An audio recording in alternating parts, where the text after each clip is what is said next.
Czytam i działam. Lekcje z książki, które wprowadzisz w życie. Ile razy obiecywałeś sobie, że od jutra wszystko zmienisz, a po tygodniu, 2 znów wracałeś do starego trybu. Nie dlatego, że ci się nie chce, tylko dlatego, że cały czas grasz według tych samych ukrytych nawyków. W tym odcinku posłuchasz, dlaczego silna wola to za mało. Jak 1% dziennie sprawia, że staniesz się 37 razy lepszy w ciągu roku i jak krok po kroku zbudować nawyki, które naprawdę zostaną z tobą na lata. Nawet jeśli masz mało czasu i dużo na głowie. Część pierwsza. Siła małych kroków, czyli 1% dziennie. Wyobraź sobie 2 osoby, które chcą poprawić formę. Pierwsza zapisuje się na siłownię, planuje 5 treningów w tygodniu, zmianę diety, 0 słodyczy, 0 alkoholu. Pierwszy tydzień jakoś idzie. Drugi, pojawia się zmęczenie. Trzeci, wszystko się rozsypuje. Znasz ten schemat? Druga osoba robi coś innego. Mówi sobie, przez pierwszy tydzień robię tylko 10 minut aktywności dziennie. W domu, bez karnetu, bez sprzętu, bez rewolucji. Po tygodniu wcale nie ma spektakularnych efektów, ale ciało zaczyna się przyzwyczajać. Głowa też. Po tygodniu z 10 minut robi się 15, potem 20. Która z tych osób ma większą szansę trzymać się zmiany po pół roku? To jest właśnie myślenie w kategoriach 1% dziennie. Małe poprawki, które na co dzień wyglądają śmiesznie i skromnie, ale z czasem zaczynają się kumulować. Wyobraź to sobie jak procent składany w banku. Jeśli codziennie poprawiasz coś o 1%, po roku ta zmiana jest ogromna. Jeśli codziennie odpuszczasz o 1%, też zbierasz efekty. Tylko w drugą stronę. Najtrudniejszy jest moment, kiedy jeszcze nie widać różnicy. Chodzisz tydzień na spacery, wyglądasz tak samo. Czytasz po 5 stron dziennie, półka z książkami dalej pełna. Odkładasz małe kwoty, konto nadal wygląda przeciętnie. To jest ta dolina rozczarowania. Przeznaczasz na daną rzecz swoją energię, a nagroda jest niewidoczna. Właśnie tu większość ludzi odpuszcza. Zmiana już się dzieje, tylko jeszcze jej nie widać. Wybierz jeden obszar. Zdrowie, praca, nauka, finanse. Zadaj sobie proste pytanie, jaki byłby mój 1% w tym obszarze? Dla przykładu, zamiast godzinny trening, 10 minut spaceru po pracy. Zamiast godzina angielskiego, 1 krótki dialog lub 10 nowych słówek. Zamiast całkowicie zmieniam dietę, 1 zdrowszy posiłek dziennie. Zamiast będę czytać godzinę dziennie, 5 stron przed snem. Nie baw się w wielkie postanowienia. Ustal minimum, które możesz zrobić nawet w gorszy dzień. Nie potrzebujesz wielkiej rewolucji. Potrzebujesz małego kroku, który jesteś w stanie powtórzyć jutro, pojutrze i za tydzień. Kiedy zaczniesz zauważać, że te małe zmiany naprawdę działają, możesz pójść o krok dalej. Na przykład z pieniędzmi. W końcu oszczędzanie to też nawyk. Wystarczy odkładać część pensji, ale regularnie. Jeśli ten temat Cię ciekawi, to na kanale jest cały odcinek o książce Najbogatszy człowiek w Babilonie. Część druga. 4 prawa nawyku. Jak ułatwić sobie życie? Teraz przejdźmy do systemu, który James Clear układa w 4 proste zasady. Każdy nawyk przechodzi przez 4 etapy. Sygnał, pragnienie, działanie, nagroda. Na tej podstawie powstają 4 prawa, które możesz wykorzystać jako instrukcję. Pierwsze. Uczyń to oczywistym. Weźmy następujący problem. Chcę czytać, ale ciągle o tym zapominam. Albo miałam wieczorem poćwiczyć, ale jakoś się rozeszło. Samo postanowienie to za mało. Jeśli Twój dzień jest pełen bodźców, telefon, powiadomienia, praca, dom, to mózg po prostu nie łapie tego jednego cichego postanowienia. Wyobraź sobie osobę, która postanowiła czytać codziennie przed snem, ale książka leży w szufladzie.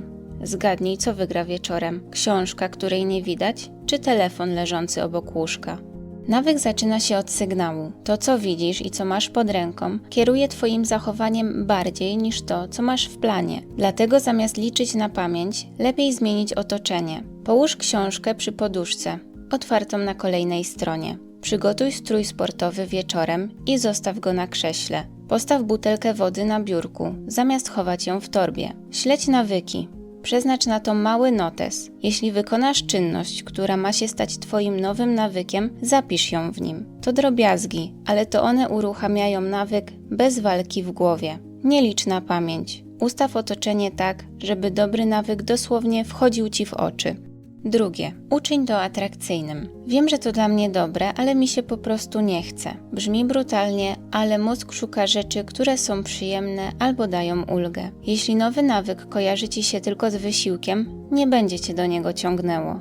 Ktoś chce się więcej ruszać, ale nie lubi spacerować, bo uważa to za stratę czasu. Za to lubi słuchać podcastów. Łączy więc spacer z ulubionym podcastem. Po kilku dniach czuje, że nogi same go niosą, bo spacer równa się chwila dla siebie. Nawyk staje się łatwiejszy, gdy łączy się z czymś, co już lubisz. Nie musisz się zmuszać do dobrego życia. Możesz zbudować skojarzenie, obowiązek plus mała przyjemność. Słuchaj ulubionego podcastu tylko podczas spaceru. Pij dobrą kawę, gdy siadasz do porannego planowania dnia. Włącz swoją ulubioną playlistę tylko wtedy, gdy sprzątasz. Możesz też dołączyć do ludzi, dla których dany nawyk jest czymś normalnym. Jeśli Twoi znajomi spotykają się na bieganie czy trening, przestaje to być dziwnym wysiłkiem, a staje się częścią życia. Połącz to, co trzeba zrobić, z czymś, co lubisz. Wtedy nawyk przestaje być karą, a zaczyna być czymś, do czego wracasz chętniej. Trzecie. Uczyń to łatwym. Po pracy nie mam już siły. Plan był ambitny, ale wieczorem nie ogarniam. Często nie dlatego, że jesteś słaby, tylko dlatego, że masz za dużo kroków po drodze. Siłownia 15 km od domu, skomplikowane przepisy, aplikacje pochowane w folderach. To wszystko są małe przeszkody, które w gorszy dzień wygrywają. Ktoś kupuje karnet do najlepszej siłowni w mieście. 40 minut drogi od domu. Przez pierwszy tydzień jeździ dzielnie. W drugim tygodniu zaczyna kombinować. W trzecim karnet leży, a on mówi sobie, to chyba nie dla mnie. Nawyk musi być prosty do rozpoczęcia. Nie chodzi o to, żeby od razu robić pełną idealną wersję. Najważniejsze jest, żeby w ogóle zacząć, nawet w minimalnej formie. Wybierz wersję 2-minutową. Zamiast czytam godzinę, otwieram książkę i czytam jedną stronę. Zamiast godzinny trening, robię 10 przysiadów. Skróć drogę. Ćwicz w domu, trzymaj notatnik na biurku, a nie w szufladzie. Uprość posiłki do kilku powtarzalnych zestawów. Usuń przeszkody. Wyloguj się z aplikacji, które Cię wciągają. Usuń skróty do rzeczy, które Cię rozpraszają. Przygotuj wieczorem to, czego będziesz potrzebować rano. Nowy nawyk ma być tak prosty, że aż głupio będzie go nie zrobić. Zadbaj o to, by pierwszy krok był naprawdę łatwy. Czwarte. Uczyń to satysfakcjonującym. Wiem, że to się opłaci kiedyś, ale teraz tego nie czuję. Oszczędzanie, zdrowe jedzenie, nauka. Większość dobrych nawyków ma odroczoną nagrodę. Robisz coś teraz. Efekt widać po tygodniach albo miesiącach. Nic dziwnego, że mózg wybiera coś miłego od razu. Ktoś, kto postanawia oszczędzać, przez miesiąc odkłada pieniądze, ale nic się nie dzieje, więc w końcu stwierdza, po co się męczyć. I wszystko wydaje. Inna osoba zakłada prosty kalendarz, w którym po każdym dniu z wykonanym nawykiem stawia mały X. Po 2 tygodniach patrzy na ciąg symboli i czuje małe, ale realne zadowolenie. Potrzebujesz sygnału satysfakcji tu i teraz, nie tylko w przyszłości. To może być coś bardzo prostego. Odhaczanie zadania albo mały rytuał zakończenia. Rysuj ciąg w kalendarzu. Każdy dzień z nawykiem równa się znak. Korzystaj z prostej tabelki, gdzie widzisz tydzień po tygodniu. Po wykonaniu nawyku pozwól sobie na coś drobnego. Ulubiona herbata czy chwila z ulubioną muzyką. Ciesz się samym faktem, że trzymasz serię. Powtarzaj w głowie, jestem kimś, kto dotrzymuje słowa. Żeby nawyk przetrwał, musi dawać choć odrobinę satysfakcji od razu. Stwórz sobie mały rytuał nagrody i śledź postęp, żeby widzieć, że to ma sens. Trwały nawyk to nie kwestia charakteru, tylko systemu. Ma być widoczny, choć trochę przyjemny. Łatwy na start i dawać drobną nagrodę. Jeśli ten film Cię zaciekawił, zostaw subskrypcję i lajka. Część trzecia. Co z porażkami i zjazdami? Wyobraź sobie, że przez 2 tygodnie wszystko Ci wychodzi. Wstajesz o czasie, ćwiczysz, czytasz, ogarniasz pracę i nagle przychodzi gorszy dzień. Choroba, awaria w pracy, jakaś drama. Zamiast treningu, kanapa. Zamiast książki, telefon. Następnego dnia myślisz, skoro już zawaliłem, to trudno, odpuszczam. I tak jeden gorszy dzień zamienia się w tydzień, a potem w to stare znane odpuszczę teraz. Zacznę od poniedziałku. Porażka nie dzieje się w momencie, kiedy wypadasz z rytmu. Prawdziwy problem zaczyna się wtedy, kiedy uznasz, że wszystko stracone. Jedna z najważniejszych zasad, jakie można wziąć z atomowych nawyków, to nie pozwól, żeby 2 razy z rzędu poszło nie tak. 1 dzień bez nawyku – normalna sprawa. 2, 3, 5 to już nowy nawyk. Z góry zaakceptuj, że będą gorsze dni. Nie jesteś robotem. Ustal awaryjną wersję nawyku. Jeśli zwykle ćwiczysz godzinę, w awaryjny dzień zrób 15 minut w domu. Jeśli czytasz 10 stron, awaryjnie przeczytaj 1 zdanie. Jeśli masz plan spaceru, przejdź się chociaż dookoła bloku. Zamiast myśleć zawaliłem, powiedz sobie dziś wersja minimum, byle nie przerwać ciągu. Chodzi o to, żeby nie wychodzić z roli. Jeśli jesteś osobą, która czyta, to nawet 1 zdanie utrzymuje tę tożsamość. Nie budujesz życia bez potknięć. Uczysz się wracać szybciej, choć w minimalnej wersji. Część 4. Tożsamość zamiast celów. Wyobraź sobie kogoś, kto co roku ma ten sam plan. Schudnę 10 kg. Zacznę biegać. Będę czytać książki. Kupuję karnet, buty do biegania, nowy notes, aplikacje do nawyków. Pierwsze dni są super. Jest energia, jest motywacja. A potem praca się przeciąga, ktoś zaprasza na pizzę, wieczorem serial sam się włącza i nagle ten nowy ja znika. Zostaje to samo co zawsze, tylko z poczuciem winy. Brzmi znajomo? Problem nie jest w tym, że ten ktoś ma za mało silnej woli. Problem jest w tym, że cały czas czuje się tą samą osobą, która próbuje się ogarnąć. Cele są na powierzchni. Schudnę, zacznę ćwiczyć, będę więcej czytać. Ale pod spodem działa coś innego. Tożsamość. Jestem osobą, która szybko się zniechęca. Jestem bałaganiarzem. Nie mam głowy do książek. Jeśli w środku dalej tak o sobie myślisz, każdy nowy nawyk będzie sprawiał, że będziesz czuł się jak w kostiumie. Niby chodzisz w nim przez chwilę, ale w pewnym momencie chce ci się wrócić do dresu. James Clear proponuje prosty, ale mocny zwrot. Zamiast pytać, co chcę osiągnąć, zacznij od pytania, kim chcę być. Nie chcę schudnąć 10 kilo, tylko jestem osobą, która dba o swoje zdrowie. Nie chcę przeczytać 20 książek, tylko jestem kimś, kto codziennie czyta. Nie chcę ogarnąć finanse, tylko jestem osobą, która mądrze obchodzi się z pieniędzmi. Każdy nawyk staje się wtedy głosem oddanym na daną wersję ciebie. Każde 5 minut treningu to głos na osobę, która ćwiczy. Każde 5 stron książki to głos na osobę, która czyta. Każde odłożone 10 zł to głos na osobę, która oszczędza. Nie musisz być perfekcyjny. Wystarczy, że liczba głosów na nową tożsamość będzie stopniowo rosnąć. Pomyśl o jednym obszarze, który najbardziej u ciebie ubolewa. Może zdrowie, może praca, może nauka. Zadaj sobie pytanie, jaką osobą chcę w tym obszarze być? Sformułuj to normalnym językiem. Jestem osobą, która codziennie się rusza. Jestem kimś, kto kończy to, co zaczyna. Jestem osobą, która uczy się czegoś nowego każdego dnia. A potem dobieraj nawyki tak, żeby były dowodem, nie gigantycznym wyzwaniem, tylko małym, ale powtarzalnym. Zamiast ciągle planować, co chcesz zdobyć, zacznij od pytania, kim chcesz się stawać. Każdy mały nawyk niech będzie jednym spokojnym głosem na tę wersję ciebie. Część 5. Jak wdrożyć to u siebie? Prosty plan na start. Teraz zbierzmy to wszystko w jedną spójną ścieżkę.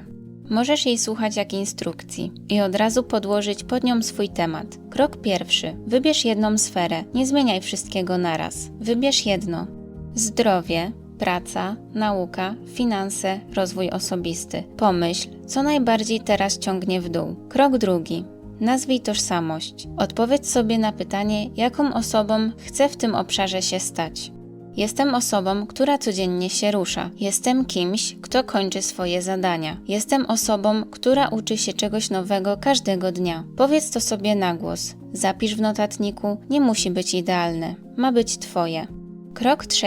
Wymyśl mikronawyk 1%. Wybierz coś naprawdę małego. Takiego, na co nie zareagujesz, nie mam siły. Dla przykładu, w przypadku zdrowia może to być 10 minut spaceru po pracy. W przypadku rozwoju 5 stron książki dziennie. W przypadku pracy 5 minut planowania dnia rano. W przypadku finansów zapisanie jednej wydanej kwoty dziennie.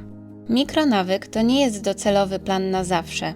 To start, który macie wprowadzić w rytm. Krok 4. Podepnij go pod coś, co już robisz. Na przykład po porannej kawie zapisuję 3 priorytety dnia. Po wieczornym umyciu zębów czytam 5 stron. Po powrocie z pracy idę na 10-minutowy spacer. Dzięki temu nie szukasz wolnego miejsca w ciągu dnia. Wciskasz nowy nawyk w coś, co i tak się dzieje. Krok 5.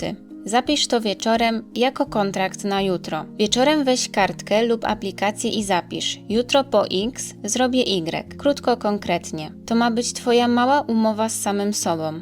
Bez wielkich deklaracji. 1 krok. O tej technice wspomniał sam David Goggins. Szerzej omówię ten temat wkrótce przy książce Nic mnie nie złamie. Krok 6.